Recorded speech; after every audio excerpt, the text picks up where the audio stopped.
नमस्कार दोस्तों, आप देख रहे हैं हमारा चैनल लेन देन न्यूज और मैं हूं आपका दोस्त दिनेश महेश्वरी।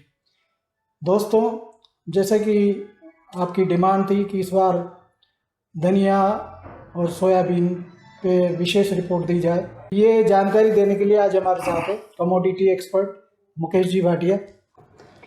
दोस्तों, आज अब सोयाबीन की बात हम करें तो सोयाबीन जब सीज़न शुरू हुआ था तो घट करके भाव 10,000 से 4500 के आसपास आ गए थे, 4800 के आसपास आ गए थे। और आप लोग काफ़ी घबराए हुए थे कि आपने तो बोला था कि सोयाबीन 15,000 बिकेगी, लेकिन वो सब परिस्थितियां आपको मालूम है क्यों नहीं हुई, क्यों नीचे आई। अब चूंकि आपके लिए एक उम्मीद की किरण लेकर के आई है कि सोयाबीन वापस बढ़ने लगी है। और पिछले मेरे ख्याल से कल भी तेजी का सर्किट था सोयाबीन में, 6% के आसपास। हाँ, आज थोड़ा मंदी है है। ना। हाँ, तो अब वापस तेजी का दौर शुरू हो रहा है क्योंकि मंडियों में माल भी आना कम हो गया है। किसानों ने माल रोक लिया है। जहाँ पहले मंडी में 10,000 20,000 बोरी सोयाबीन की आ रही थी, हम कोटा मंडी की बात कर रहे हैं, तो आज की तारीख में मुश्किल से 1,000 बोरी भी सोयाबीन नहीं आ रही। क्यों मुकेश जी, क्या उम्मीद है? हाँ, 4-5 हज़ार बोरी आती है। हाँ, लेकिन अभी इस बार 4-5 हज़ार बोरी नहीं आ रही सोयाबीन, क्योंकि अभी सभी लोगों ने, किसानों ने, व्यापारियों ने, ट्रेडर्स ने ये सोच रखा है कि भाव तो बढ़ेंगे ही सही, इसलिए माल रोका हुआ है। और प्लांटों के पास में जितना माल पहुंचना चाहिए वो नहीं पहुंच रहा है।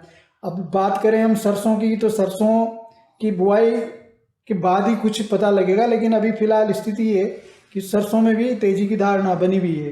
आपकी क्या राय है मुकेश जी? सरसों में बुआई तो लगभग डबल को भी क्रॉस कर जाएगी इस हाँ, डबल वर्ष, से भी ज़्यादा है क्योंकि लेकिन चूंकि हमारे पास पुराना माल नहीं है इसलिए बाजारों में कोई बड़ी गिरावट आए ऐसा नहीं दिख रहा है। आगे पीछे ये अभी 1,000 रुपये तेज होकर के उसके बाद हो सकता है वो रिवर्स आया है, लेकिन एक बार इसका बढ़ना निश्चित है।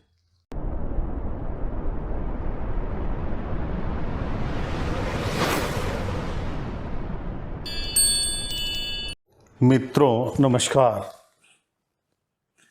मैं मुकेश भाटिया व्यापार दूत की ओर से फिर कमोडिटी विश्लेषण के बारे में एक वीडियो लेकर हाजिर हुआ हूँ। जैसा कि मित्रों, मैंने पिछले वीडियो में कहा था कि सोयाबीन में जो मंदी आ रही है वह गलत तरीके से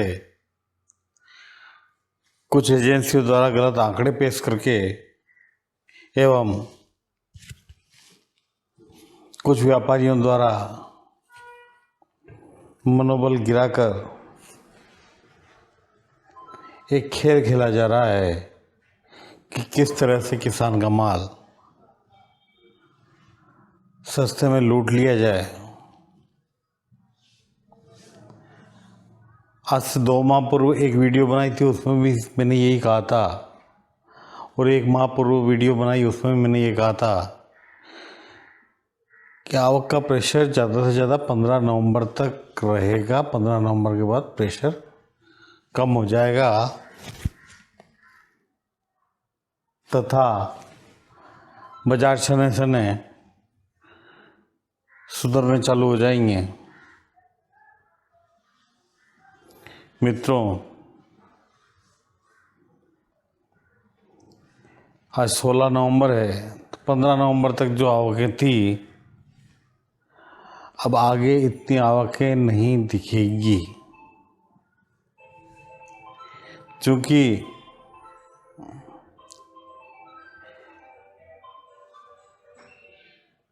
जो विभिन्न एजेंसियों द्वारा जो पैदावार के आंकड़े दिए गए थे वह एक अंदर रूप में गलत ही साबित हुए।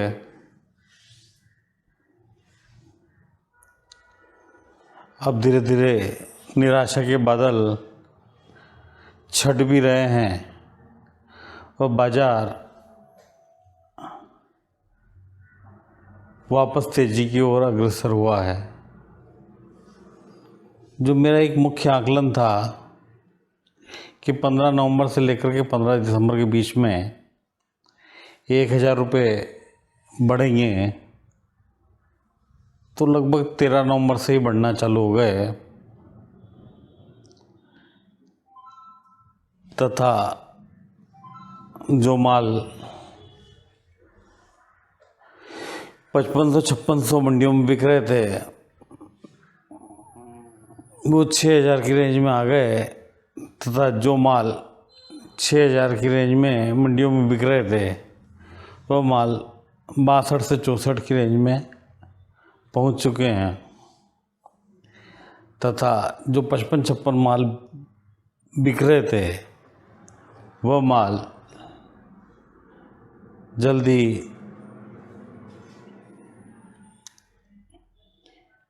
6400-6500 के बाजार दिखने लग जाएंगे।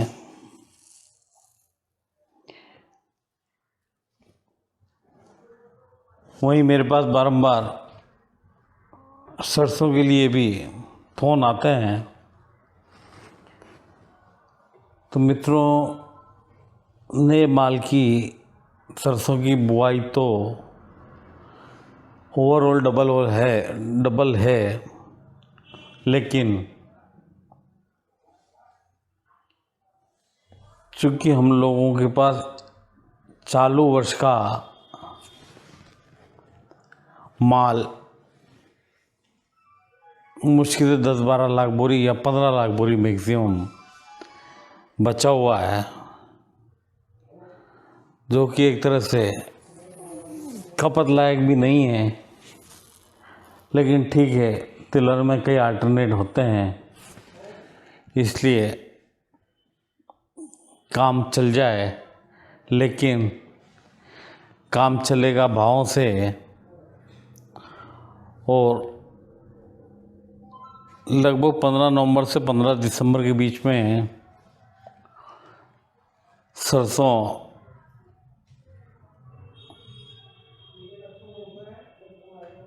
GST पेड 8800 से 9000 होने का ध्यान है।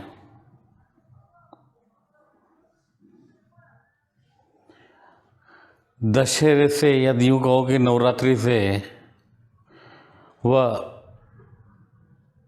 दीपावली तक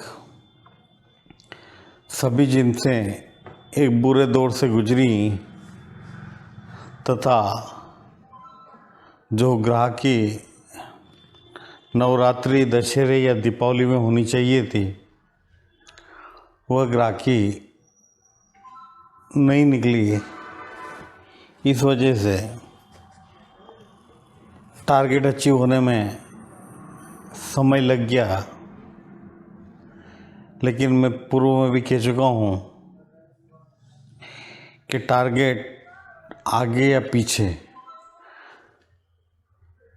पहले या बाद में पूरे ज़रूर होंगे। लेकिन क्योंकि जिसका पैसा लगा हुआ है, जिसके पास माल पड़ा हुआ है, तो उसके साथ कई मजबूरियां होती है। लेकिन उस घबराहट के दौर से बाजार अब निकल चुका है तथा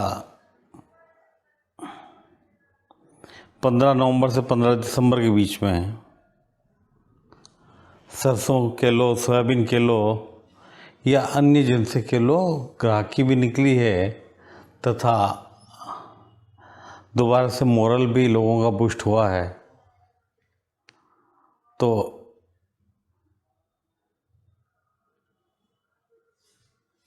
जिन लोगों ने, जिन व्यापारी भाइयों ने या जिन किसान भाइयों ने अपना माल नहीं बेचा है, वह अब आने वाले समय में अच्छे भाव पर बेच लेंगे। चने में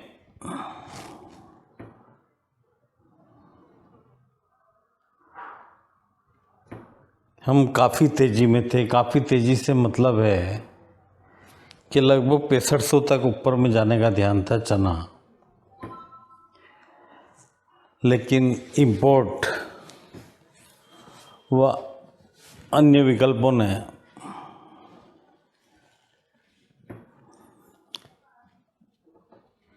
चने को बढ़ने नहीं दिया। बाकी तिलहन व दलहन में इस वर्ष जिस तरह के सरकारी दखल देखने को मिले, पहले इतने दखल सरकारी नहीं थे, या यूं कहो कि सरकारें उन चीज़ों के प्रति सजग नहीं थी। अब सरकार काफ़ी सजग हो चुकी है तथा बारंबार कोई न कोई नया फिड़का लेकर आ जाती है।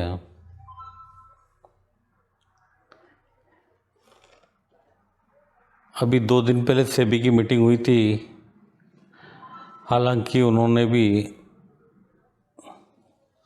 एग्री कमोडिटी में एफपीआई को मंजूरी या एफपीआई की लागू करने की सलाह दी है। एफपीआई का मतलब फॉरेन पोर्टफोलियो इन्वेस्टमेंट है। तो यदि सेबी एफपीआई को लागू कर देती है तो आने वाले समय में सभी जिन्सों में बाजार काफ़ी बूस्ट होंगे तथा किसानों को भी अच्छा पैसा मिलेगा। वहीं मोदी जी का सपना कि 2022 में किसानों की आय दुगनी कर दूंगा, वह भी इस तरीके के निर्णयों से पूरा होगा। हालांकि पिछले वर्षों में और 2021-22 में बाज़ारों में काफ़ी उतार चढ़ाव देखने को मिले, या चढ़ाव ज़्यादा देखने को मिले।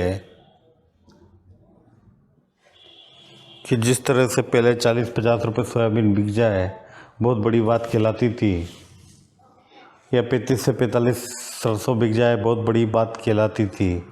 तो कुल मिलाकर के पिछले सालों के मुकाबले तो आय बड़ी ही है किसानों की, तथा यदि एफपीआई लागू हो गया तो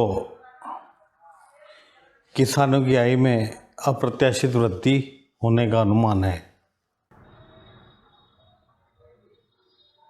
कार्य अपने विश्लेषण, हमारी सलाह